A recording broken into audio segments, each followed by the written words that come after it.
त्या आंदोलनाचं आपण ठामपणे उभं राहायचं तयारी नाही, आपण पूर्ण वेळ द्यायची तयारी नसतं आणि प्रश्न तोच विचारता आपल्याला घरी गेलेला कारण काय झालं.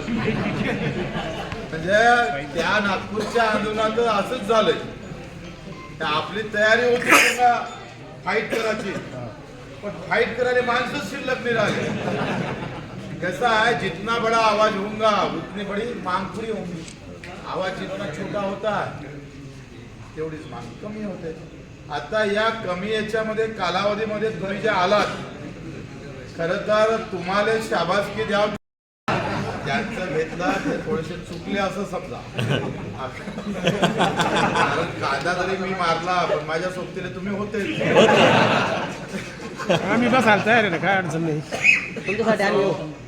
हे पुन्हा मला अनुभव आला का तिथं जे हात वरते करणारे होते, संध्याकाळपर्यंत थांबणारे रात्रभर, त्यातले अर्धे पयाले गेले. या सगळ्या संदर्भात जिल्हा लेवलवरचे अधिकारी घेऊन 3:30 वाजता कलेक्टर ऑफिसला बैठक होणार आहे.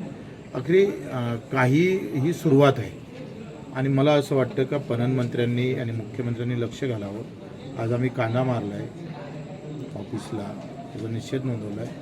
उद्या या ऑफिसमध्ये कांदा भरू, बसायला जागाच ठेवून अधिकाऱ्याला. इथे झालं नाही तर मग पणन मंत्र्याच्या घरात कांदा भरू. हो, नेहमी बैठका होतात नाही का, शेतकऱ्यांसोबत बैठका केल्या जातात, मोठमोठे आश्वासन दिले, पण त्याचा आउटपुट काही निघत नाही. बैठकीतूनच आश्वासन झालं म्हणून 2 लाखाची कर्जमाफी भेटली ना दादा. असं का बोलत आहे? अभि तो ताजा ताजा आहे.